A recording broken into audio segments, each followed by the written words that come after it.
The Honourable Pierre Yang. Thank you, President. President, last week I talked about place names in Western Australia, about the word Chinaman and the history of Western Australia. I seek to continue my remarks today. In the 1870s and 1880s, the public discourse concerning Chinese people was gradually shifting from generally mixed to quite hostile. The West Australian newspaper published an opinion piece in March 1880 which said, "Unprejudiced people will readily admit that a moderate number of Chinese coolies would be of great assistance to our community at the present juncture," referring to the labour shortage Western Australia was experiencing. Another writer said, "Everybody knows that the agitation in Melbourne and Sydney against Chinese was purely artificial. By most people, was considered most discreditable and was strongly adverted upon by the respectable portion of the press. We've tried them by this time and know what they are worth: steady, industrious, sober, kindly, and docile in disposition. It is a positive comfort to an employer to get hold of Chinese servants, and I strongly advise my fellow settlers to take advantage of the arrangements which the government is making to procure them." By the mid-1880s, President, the sentiment was changing. A contributor to the newspaper wrote, "I do not fancy that Chinese labor is much appreciated in this neighborhood."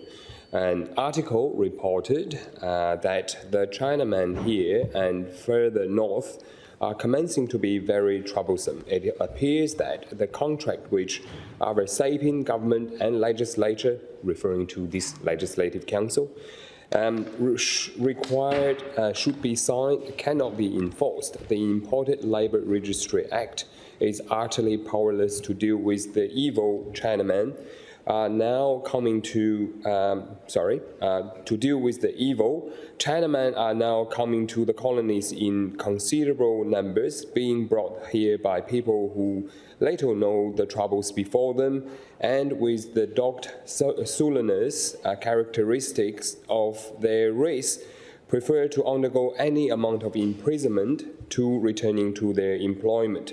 The discovery of gold in the Kimberleys prompted calls to ban Chinese immigration altogether. As reported in the Western Australian newspaper, during the election for a Legislative Council seat in 1886, a candidate known as John Horgan, in response to question at a town hall meeting between him and another candidate, and the question was asking him whether he was in favor of a poll tax on Chinese.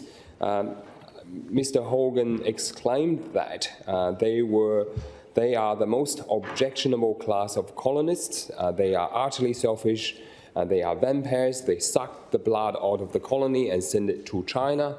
Those people are not desirable colonists. And I am decidedly opposed to the introduction of the Chinese and in favor of imposition of a poll tax.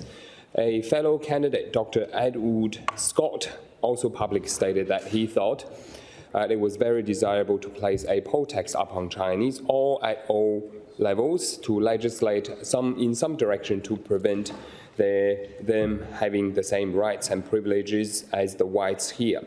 In the 1880s, President, anti-Chinese campaign policies were good campaign policies, and it had widespread support in the community. And the colonial government and the colonial parliament heeded to that sentiment from the community and enacted a series of legislations which are racially discriminatory.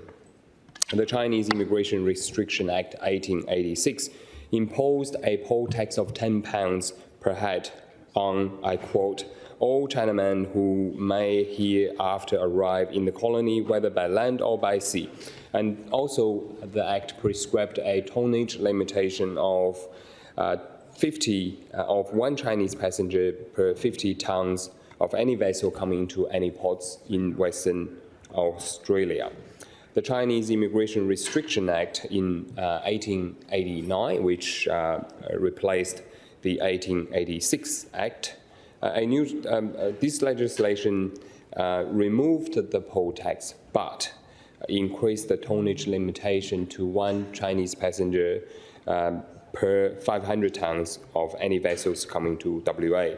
As for the goldfields, a number of legislations were passed aimed at excluding people of Chinese cultural heritage from engaging in mining activities. The Goldfields Act 1886 stipulated that no miner's right or any license, lease or permit on any gold field shall be issued or granted under this act to any Asiatic or African alien before the expiration of 5 years from the date of the first proclamation of such goldfield. And the 5-year period was renewed a number of times by the government and the parliament. The Goldfields Act 1895 stated that miners' rights shall be granted to any person, bracket, not being an Asiatic or African alien, bracket. Furthermore, President, not only that people of Chinese, Asian or African background could not be involved in the mining activities, they were excluded from engaging in the peripheral businesses and occupations around mining. It is undeniable that in the 19th century, President, there was a strong anti-Chinese sentiment in the community, and such sentiment was shared by many members of Parliament. This was the historic context, President, for the many places in Western Australia bearing the word Chinaman. As I mentioned during the last member statement, there are 26 of them. It is fair to say that I feel extremely fortunate as a person of Chinese cultural heritage to live in 21st century multicultural Australia and not in the late 19th century. Life would be extraordinarily hard, I think. And we, as a community and country, have come a very long way. We abolished the White Australia policy. We implemented non-discriminatory migration scheme. We enacted the Racial Discrimination Act. We respect equality and fairness. We despise racial discrimination and discrimination of any form. We can justly be very proud of what we have achieved in the last 150 or so years.